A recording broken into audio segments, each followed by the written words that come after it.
की शुरुआत होती है एक कहानी को सुनाने से, जिसमें बताया गया कि एक बच्ची को उसकी दादी ने रेड कलर का हुड दिया, जो उसे इतना पसंद आया कि उसने वो कभी उतारा ही नहीं। इसीलिए उसका नाम लिटिल रेड राइडिंग हुड पड़ गया। अब उसको सफर करने का बहुत शौक था। हमेशा ही उसकी ख्वाहिश अलग अलग जगहों पर जाने की थी। इसीलिए वो अपनी जिंदगी में कई सारे एडवेंचर्स करने के लिए निकल जाती है, जहाँ उसे अलग अलग किस्म की अनोखी चीजों का सामना होगा। लिटिल रेड राइडिंग हुड को लिटिल कहा गया है, तो हम भी इसे लिटिल ही कहेंगे। वो जब जंगल से गुजर रही थी तो वहाँ उसे एक विच चुड़ैल मिल जाती है, जिसे जादू करना बहुत पसंद था। लेकिन कहीं न कहीं उसके जादू में कुछ मसले थे, पर उसे इस बात का बहुत शौक था कि मैं सबको अपना जादू करके दिखाऊं। वो लिटिल को कहती है कि मैं जादू करके तुम्हारे जूते बदल सकती हूँ। पर लिटिल जवाब देती है कि नहीं, मेरे यही जूते ठीक है, मुझे नहीं बदलने, क्योंकि कहीं न कहीं वो विच के जादू के बारे में जानती थी, जो अक्सर खराब हो जाता है। विच उसे यकीन दिलाती है कि मुझ पर भरोसा रखो, जादू मुझे बहुत अच्छे से करना आता है, और आगे जितनी दूर तुम सफर पर जाओगी तुम्हें जूतों की जरूरत होगी, मैं तुम्हें जादू करके बहुत अच्छे जूते दूंगी। अब उसकी बार बार कहने पर लिटिल जादू करवाने के लिए मान गई, पर विच ने जादू करके जैसे उसके जूते बदले वो अच्छे होने की बजाय और खराब हो गए, क्योंकि काफी गंदे थे, उन पर कीचड़ लगा हुआ था। इस वजह से लिटिल को गुस्सा आ गया, और अब जब वो पानी में अपना जूता धो रही थी तो उसका जूता पानी में बह जाता है, जिस वजह से उसे और गुस्सा आ गया। वो जब अपना जूता ढूंढने के लिए आगे बढ़ी तो उसे वहाँ एक लड़की मिलती है, जो अपना नाम सिंड्रेला बताती है। सिंड्रेला नाम सुनकर लिटिल को काफी हैरत हुई, क्योंकि इसका मतलब होता है राख में लिपटी हुई। उसे हैरत हुई ये सोचकर कि भला किसी लड़की का नाम राख कैसे हो सकता है। साथ ही उस लड़की सिंड्रेला का हुलिया भी काफी खराब था, कपड़े काफी पुराने थे, साथ ही पाँव में जूते भी नहीं थे, पैरों पर जख्म बने हुए थे। अब लिटिल सिंड्रेला से पूछती है कि आखिर तुम यहाँ पर क्या कर रही हो, तो वो बताती है कि मेरा कबूतर मर गया था, तो यहाँ मैं उसे दफन करने आई। अब पता चला कि लिटिल के पास एक अनोखी ताकत है, वो जिस किसी को भी देखती थी इससे उस इंसान का पास्ट यानी गुजरा हुआ वक्त और फ्यूचर यानी आने वाला वक्त नजर आ जाया करता था। यहाँ उसे पता चला कि सिंड्रेला की दो सौतेली बहनें हैं और उसकी सौतेली मोम भी है, जो उससे काफी बुरा बर्ताव करती है, सिंड्रेला पर काफी जुल्म करती है, उसे ठीक से खाने पीने को नहीं दिया जाता, ना ही नए कपड़े दिलवाए जाते हैं। ये सारी बातें लिटिल सिंड्रेला को बताती भी है, जो सुनकर वो काफी हैरान रह गई कि ये सब कुछ लिटिल को कैसे पता चला। और अब वो लिटिल के सामने रोने लगी, जो उसे चुप करवा के हौसला देती है। फिर लिटिल उसे बताती है कि आज राजा के महल में एक डांस पार्टी है, जो खास किंग के बेटे प्रिंस के लिए रखवाई गई है। वहाँ पर शहर की सारी लड़कियाँ आएंगी, जिनमें से प्रिंस अपनी पसंद की एक लड़की को चुन लेगा और उसके साथ ही प्रिंस की शादी करवा दी जाएगी। लिटिल आगे बताती है कि वो जगह सिर्फ खूबसूरत लड़कियों के लिए ही है, और जो लड़कियाँ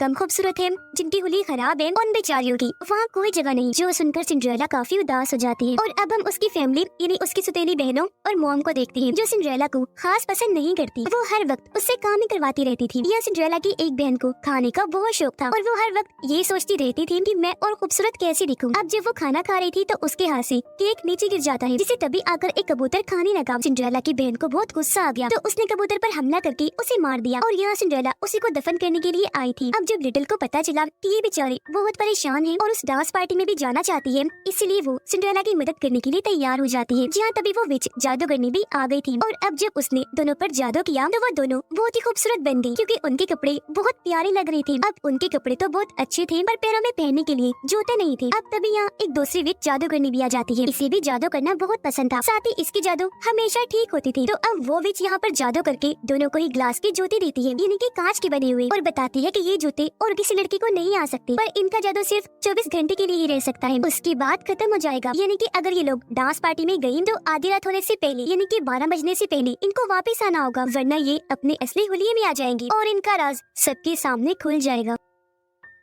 अब सिंड्रेला और लिटिल के पास कपड़े भी थे और जूते भी आ गए थे, पर ये डांस पार्टी में जाएंगी कैसे, क्योंकि इनके पास तो कोई सवारी भी नहीं है। इसलिए पहली विच यहाँ पर बड़ा सा पंपकिन कद्दू लेकर आती है, जिसके साथ एक चूहा भी था। और अब जैसे उन दोनों पर जादू किया गया, पंपकिन तो काफी बड़ा कैरेज बन जाता है, जो सवारी के तौर पर काम आएगा, उनको पार्टी में ले जाएगा। जबकि चूहा बन गया एक आदमी, जो आधा चूहा ही था, जो कैरेज को चलाने के लिए उनका ड्राइवर बनेगा। और अब जैसे ही रात हुई ये लोग डांस पार्टी के लिए निकल जाती है, पर बीच रास्ते में इनका एक्सीडेंट हो गया, कैरेज रुक गया था क्योंकि उससे कोई चीज टकरा गई थी। अब जब चूहा बाहर आकर देखता है तो वहाँ एक आदमी मरा पड़ा था, जिसे देखकर वो परेशान हो गया, चिल्लाने लगा कि कैरेज से एक आदमी टकराकर मारा गया है। अब जब सिंड्रेला और लिटिल बाहर आई तो वो इस आदमी को देखने लगी। अब लिटिल तो इस आदमी को नहीं जानती थी, पर जब सिंड्रेला से पूछा गया तो वो बताती है कि हाँ मैं इसे जानती हूँ, ये तो रॉयल शाही फैमिली का बार्बर है, यानी कि राजा की फैमिली का, जो बाल काटता है, बालों के डिजाइन बनाता है। किंगडम मतलब पूरे राज्य में लोग इसे बाल कटवाने डिजाइन बनवाने के लिए काफी मरते हैं, क्योंकि ये बार्बर जिस किसी की भी हेयर स्टाइलिंग करता है उस इंसान की किस्मत ही बदल जाती है। पर अब क्योंकि ये मर गया था तो ये लोग सोचती है कि हम अब इसे कैसे यहाँ पर छोड़ दें। लिटिल जब उसे छूकर देखती है तो उसे पता चला कि इसकी मौत अभी नहीं हुई बल्कि काफी देर पहले ही हो गई थी और इसे यहाँ पर इसलिए छोड़ा ताकि ये लगे कि इसकी मौत किसी कैरेज से टकराने से हुई है। ये सोचती है कि अगर हम यहीं पर रुक गए या पुलिस को बताया तो हमें काफी देर हो जाएगी और सिंड्रेला कभी भी डांस पार्टी में नहीं जा सकेगी जो इसकी ख्वाहिश थी। इसीलिए अब ये लोग उसकी लाश पर पत्ते डालकर वहाँ से आगे बढ़ जाते हैं और सीधा महल के बाहर पहुँच गए जहाँ एक और लड़की खड़ी थी, पर उसे अंदर जाने नहीं दिया जा रहा था क्योंकि उसने अपना चेहरा ढका हुआ था। वो इतनी खूबसूरत नहीं लग रही थी। ये जब अंदर आई तो पूरा महल लड़कियों से भरा हुआ था जो सारी ही बहुत खूबसूरत थी, साथ ही बहुत प्यारे प्यारे कपड़े भी पहन के आई थी और सभी प्रिंस के साथ डांस करने के लिए तैयार थी। अभी डांस की प्रैक्टिस कर रही थी। अब यहाँ सिंड्रेला काफी परेशान हो जाती है ये सोचकर कि कहीं मेरी सुतीली मॉम और बहनें मुझे पहचान न ले क्योंकि आज पार्टी में वो भी आई थी। जिस पर लिटिल उसे समझाती है कि ऐसा कुछ नहीं होगा क्योंकि तुम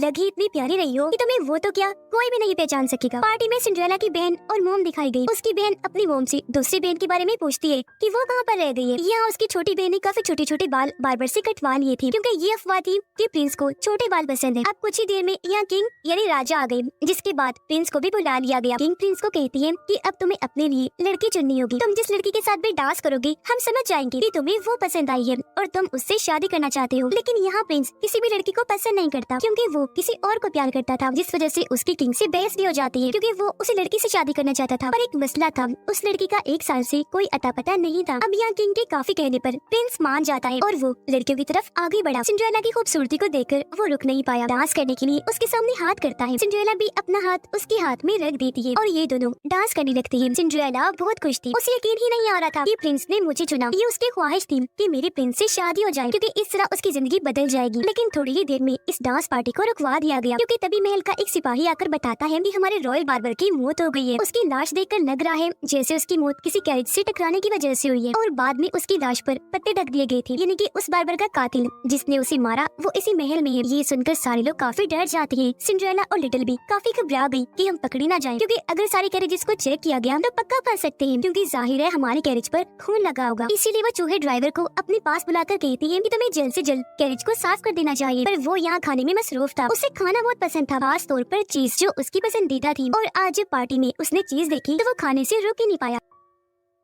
अब ये भी यहाँ बताया जा रहा था कि बार्बर की लाश के पास से चीज के कुछ टुकड़े भी मिले हैं, यानी कि जिसने भी उसे मारा है उसे चीज बेहद पसंद है। जो सुनकर चूहा सोच में पड़ जाता है। वो अपने बारे में सोचकर घबरा जाता है। अब सारे गार्ड मिलकर कैरेज को चेक करते हैं पर किसी भी कैरेज पर खून नहीं लगा हुआ था। साथ में ये बात भी पता चलती है कि बार्बर की मौत कैरेज से टकराने से हुई ही नहीं बल्कि उसकी मौत तो पहले ही हो चुकी थी। बस हालात ऐसे बना दिए थे कि सबको यही शक हो कि उसकी मौत कैरेज से टकराने की वजह से हुई है। अब गार्ड्स को बार्बर के घर भेजा गया जहाँ पर उन्हें अलग अलग तरह की चीजें मिलती है। सबसे ज्यादा लड़कियों की लंबे लंबे कटे हुए बाल। गार्ड्स आकर किंग बताती है कि काफी दिन से बार्बर अजीब बर्ताव कर रहा था। उसका कहना था कि मुझे लड़कियों की लंबे लंबे बाल बिल्कुल पसंद नहीं। जिस भी लड़की के उसे लंबे बाल दिखते थे वो उन्हें काट दिया करता था। तो हो सकता है कि इसी गुस्से में आकर किसी लड़की ने उसे मार दिया हो। ये सुनकर सिंड्रेला और लिटिल आपस में बातें करने लगी कि अब केस बिल्कुल ठीक चल रहा है, यानी कि अब यहाँ पर उन सभी लड़कियों को बुलाया जाएगा जिनके बाल कटे हुए हैं। सिंड्रेला की बहन समेत वहाँ 5 लड़कियों को खड़ा कर दिया गया जिन सभी के बाल कटे हुए थे। किंग उन्हें कहता है कि आप जब बार्बर के पास गई थी तो वहाँ क्या हुआ था, हमें सब कुछ सच बताइए। क्या बार्बर का बर्ताव बदला हुआ था और आप लोगों ने गुस्से में आकर उसके साथ कुछ किया था? अब क्योंकि पहले नंबर पर सिंड्रेला की बहन खड़ी हुई थी तो सबसे पहले उससे जवाब मांगा जाता है। पूछा गया कि बताओ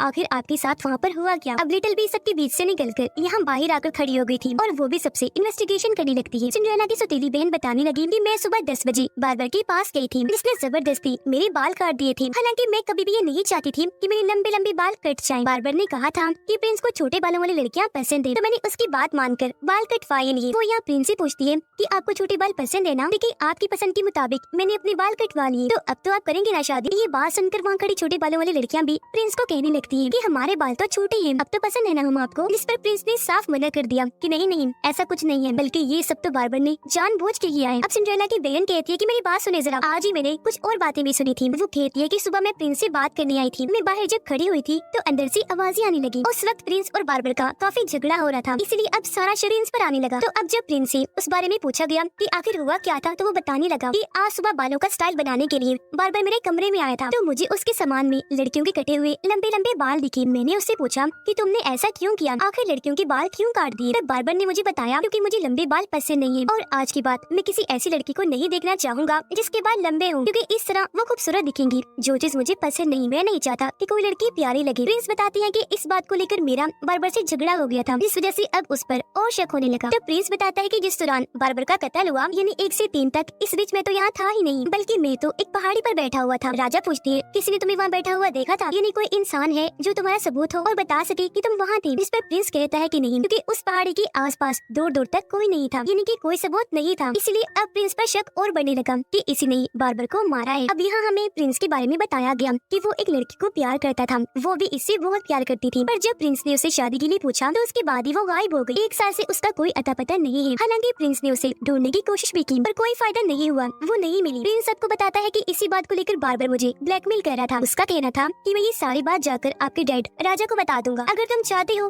कि मैं अपना मुंह बंद रखूं तो मुझे रॉयल मिरर यानी शाही शीशा दे दो। पर जब मैंने वो देने से मना कर दिया तो बार्बर को बहुत गुस्सा आया। उसने मेरे साथ काफी बुरा बर्ताव किया।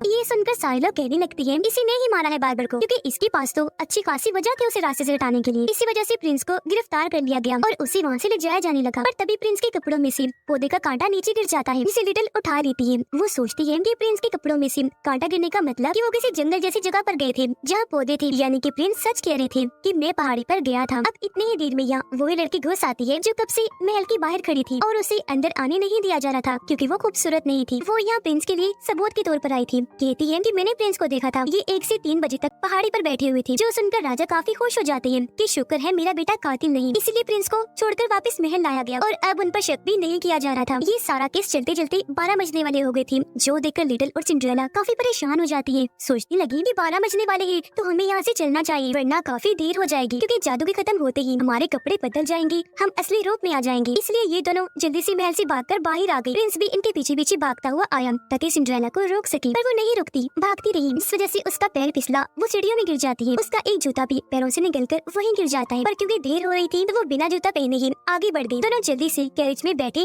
और वहाँ से भाग जाती है। जैसे 12 बजे जादू खत्म हो गया, दोनों अपने असली हुलिये में वापस आ जाती है। सिंड्रेला लिटिल को लेकर अपने घर आई, जहाँ पर लिटिल देखती है कि किस तरह सिंड्रेला के साथ जुल्म नाइंसाफी होती है। उसकी सौतेली मॉम और बहनें खुद काफी अच्छी जगह पे रहती है, जबकि सिंड्रेला को घर की छोटी सी जगह पे रखा जाता है। रात के वक्त लिटिल को कुछ आवाजें सुनाई दी गई। आवाज का पीछे करते हुए वो जब एक जगह पर आई तो वहाँ सिंड्रेला की दूसरी बहन थी, यानी वही जिसे खाना बहुत पसंद था, जो पार्टी में भी नहीं आई थी। वो यहाँ पर गार्ड से छुप कर बैठी हुई थी, जो उसे पकड़ने आई थी, क्योंकि सभी गार्ड्स को लगता है कि इसने ही बार्बर को मारा है। तो अब यहाँ सिंड्रेला की बहन लिटिल को अपनी कहानी बताने लगती है कि आखिर मेरे साथ हुआ क्या था। वो कहती है कि मुझे बार्बर ने खत लिखा था कि मैंने तुम्हारे बाल काटने हैं। जब मैं वहाँ पर पहुंची तो किसी ने पीछे से मुझ पर वार किया, मैं वहीं बेहोश हो गई। जब मुझे होश आई तो मेरे हाथ के नीचे पत्थर था और सामने बार्बर की लाश पड़ी थी। अब मुझे लगा क्योंकि यहाँ मैं अकेली ही हूँ तो इसका मतलब मैंने ही बार्बर को मारा है। ये बताकर वो रोने लगी। कहती है पर मुझे ये भी लगता है कि मैं ये काम नहीं कर सकती। लिटिल उसे चुप करवा के कहती है, अच्छा बताओ आगे क्या हुआ। वो बताती है कि मैं डर गई थी, मैंने पकड़े जाने के डर से उसकी लाश को उठाया और जंगल में ले आई। मैं फिर वहाँ रुककर कैरेज के आने का इंतजार करने लगी कि जब कोई कैरेज आएगा उसकी लाश को फेंक दूंगी, ताकि सबको यही लगे कि उसकी मौत कैरेज से टकराने से हुई है। उसकी सारी बातें लिटिल चुप करके सुनती जा रही थी। अब उसने अपनी बात पूरी की ही थी कि तभी यहाँ पर गार्ड्स आ गई, जो सिंड्रेला की बहन को पकड़ लेते हैं। वो लिटिल को कहती है,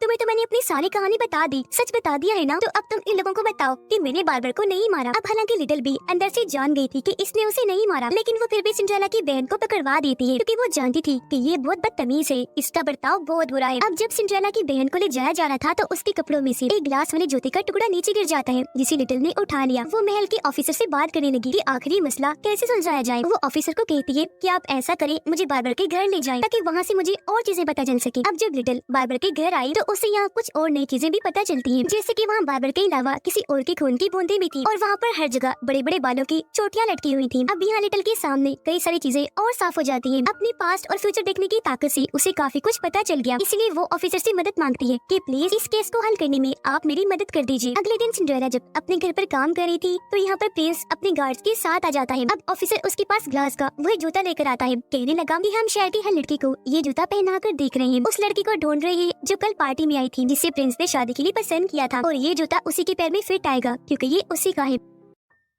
अब जैसे ही सिंड्रेला ने वो जूता पहना उसे एकदम फिट आ गया, जिससे सब लोग समझ जाते हैं कि सिंड्रेला ही वो लड़की है जिसे प्रिंस ने पसंद किया था, और तभी प्रिंस उसकी तरफ बढ़ने लगा। इस वजह से सिंड्रेला खुश हो ही रही थी कि तभी यहाँ पर लिटिल आई, जिसे सारे सच का पता लग गया था और यहाँ वो अब सच बताने लगती है कि असल में बार्बर का कत्ल और किसी ने नहीं बल्कि सिंड्रेला ने किया है। सिंड्रेला कहती है मैंने किसी का कत्ल वतल नहीं किया और तुमने मुझे कब देख लिया उसको मारते हुए, जिस पर लिटिल यहाँ सारी बात क्लियर करने लगी कि उस दिन तुम अपने कबूतर के साथ अपने जूते को भी दफन कर रही थी। ये सुनकर अब कुछ सिंड्रेला बताने लगी कि वो बार्बर पर मेरे भी बाल काटना चाहता था, क्योंकि उसने मेरे बाल देखकर अंदाजा लगा लिया था कि मैं बहुत खूबसूरत हूँ, इसलिए अब मेरे बाल कट जाने चाहिए। वो कहती है कि बार्बर ने मुझसे झूठ कहा था कि वो मुझे बहुत खूबसूरत बना देगा, लेकिन मैं जब उसके घर पहुंची तो उसने कैंची उठा ली क्योंकि वो मेरे बाल काटने वाला था। ये देखकर मुझे बहुत गुस्सा आ गया। मैंने पीछे से आकर पत्थर से उसके सर पर वार किया, पर वो हमला इतनी जोर से हो गया कि बार्बर की वही मौत हो गई। मैं डर गई कि कहीं पकड़ी ना जाऊं, इसलिए मैंने सारा शक अपनी सुतेली पागल बहन पर डालना चाहा। मैंने बार्बर की तरफ से उसे खत लिखा ताकि वो यहाँ आ जाए। तब हुआ भी बिल्कुल ऐसा ही। वो जैसे बार्बर के घर आई, मैंने पीछे से आकर अपनी बहन पर हमला कर दिया, जिससे वो बेहोश होकर वहीं गिर जाती है। मैंने फिर पत्थर उसके हाथ के नीचे रख दिया ताकि जब उसे होश आए तो वो यही सोचे कि मैंने ही बार्बर को मारा है। फिर वो इस छोटे से ग्लास जूते के टुकड़े के बारे में बताने लगी कि वो विच एक बार पहले भी मुझसे आकर मिल ली थी। उसने जब मेरे पैरों में पुराने जूते देखे तो मुझे ग्लास वाले ये नए जूते दे दिए, पर जब मैं जंगल में भाग रही थी तो मेरा जूता टूट गया और ये टुकड़ा वहीं गिर गया। अब मैं अपना ये जूता और कबूतर जब दफन कर रही थी तो तब लिटिल तुम आकर मुझसे मिली, जिसके बाद वहाँ विच जादूगरनी आई और उसने हम दोनों के कपड़े बदल के रख दिए। अब कपड़े तो हमारे नए थे पर जूते नहीं, इसीलिए एक दूसरी विच वहाँ पर आई। हालांकि वो पहले मुझे जूते दे चुकी थी, पर नए कपड़ों के साथ उसने मुझे नए जूते दे दिए थे, क्योंकि वो कपड़े पहनकर मैं इतनी प्यारी लग रही थी कि उस विच ने मुझे पहचाना ही नहीं और 2 बार जूते दे दिए। और इस तरह लिटिल ने इस केस को समझदारी से हल करके कातिल का पता लगवा लिया था। अब सिंड्रेला के पैरों पर होने वाला जादू भी खत्म हो गया, इसीलिए उसके पैर और जूते वापस असली रूप में आ गए, जिस वजह से वो पकड़ी गई क्योंकि उसके पैर जख्मी थे, इसलिए अब उसे यहाँ गिरफ्तार कर लिया जाता है। प्रिंस हैरान था। वो लिटिल से पूछता है कि आखिर तुम्हें इतनी सारी चीजें कैसे पता है और कैसे तुमने इस केस को हल कर लिया। तब लिटिल कहती है सिर्फ यही नहीं बल्कि अभी भी कुछ चीजें बाकी है। वो प्रिंस के पास जाकर कहती है कि आपकी दोस्त जिससे आप प्यार करते थे 1 साल पहले वो गायब हो गई थी ना,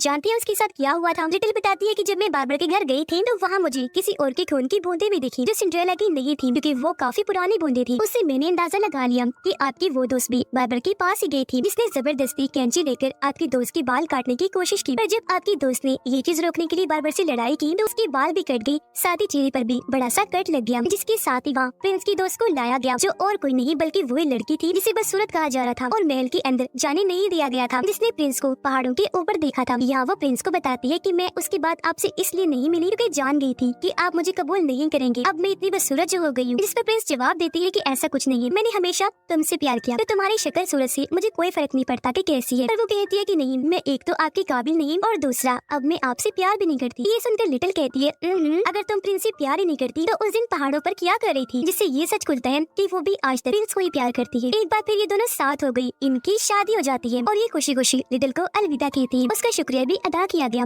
कि उसने केस को इतने अच्छे से सुलझाया, जिसके बाद लिटिल अपने आगे के सफर पर निकल गई ताकि और एडवेंचर कर सके। और इसी के साथ ये जबरदस्त फिल्म इधर ही खत्म हो जाती है।